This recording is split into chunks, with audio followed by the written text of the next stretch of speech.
The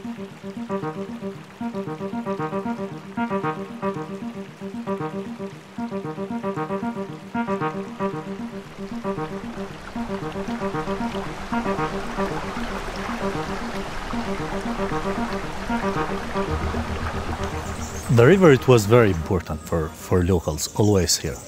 They use, how I say, for irrigation canals, they use up on valley as well, drinking water. And yeah, it was really, really strong connection. They use for fishing, in summer, for swimming. Like here, all the people say like, the water is life, like it's our life here. I'm Lirdan Mustafa, I'm 30 years old. Tomorrow will be 30 years old. And I start with Toka NGO being as an activist in 2018. It was just the beginning of fight against hydropowers.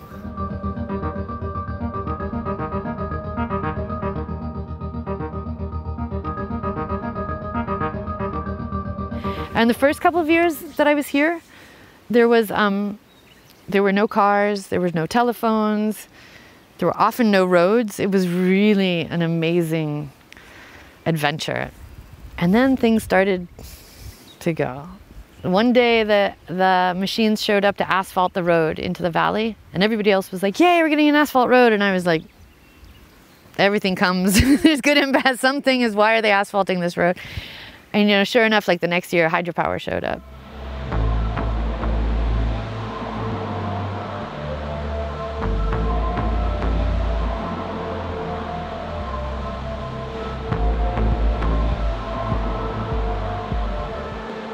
My name is Catherine, and I am originally from New York City, from Brooklyn.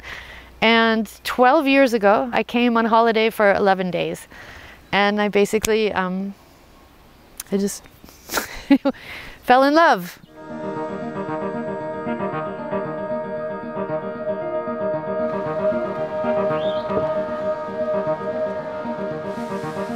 You barely find any natural rivers anymore. Like in Austria, like in Germany, there all the rivers are already dammed, built, straightened.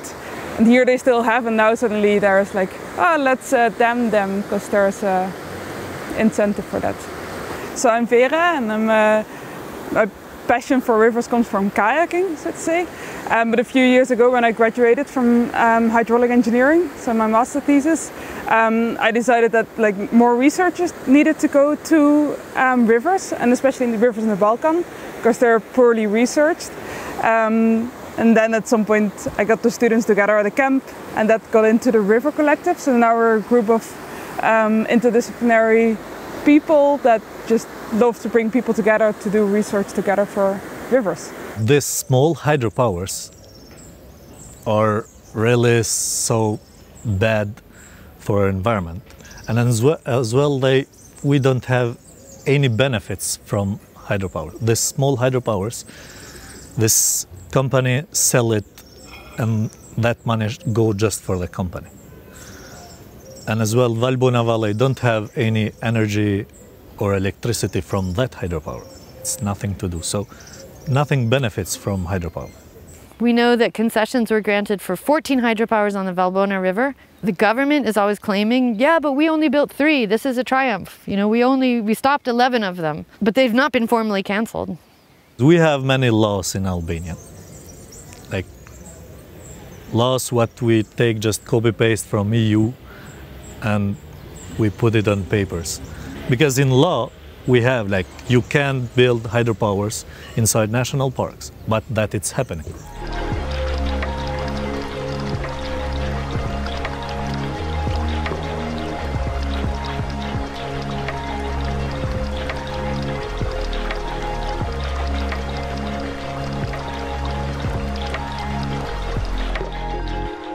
The more people we get on the river, the more experience the river, and the more actually feel, okay, there's this natural system that is not only water going down that we can potentially capture for energy, right? But it's also keeping plants alive. There's fish swimming there. There's all those processes that just naturally happen.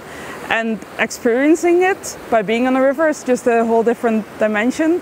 But that's on the like kind of human nature connection side.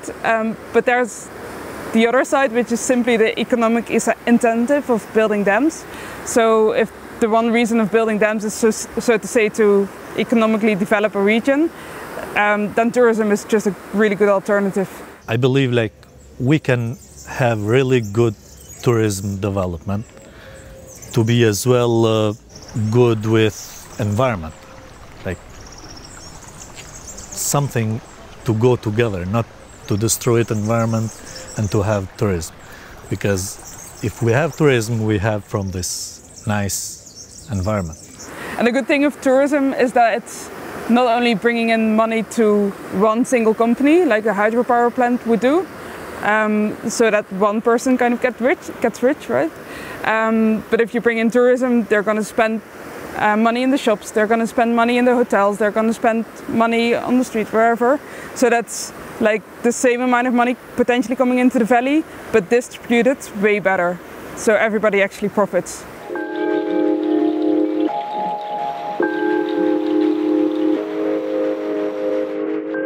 Coming from the developed world, we have these binaries, right? There's people and there's nature, or there's me as an individual and there's the rest of the world. And I think that we are seeing more and more that actually doesn't make sense. Like it's one system where everything is affecting everything else. And I feel like the people here really understand that. There's this other sense of community, of tiedness, and that is both between people and with the land. Like I think when the land is hurting, they feel it. I think they feel the land in their own flesh, and they feel the water and the rivers in their blood.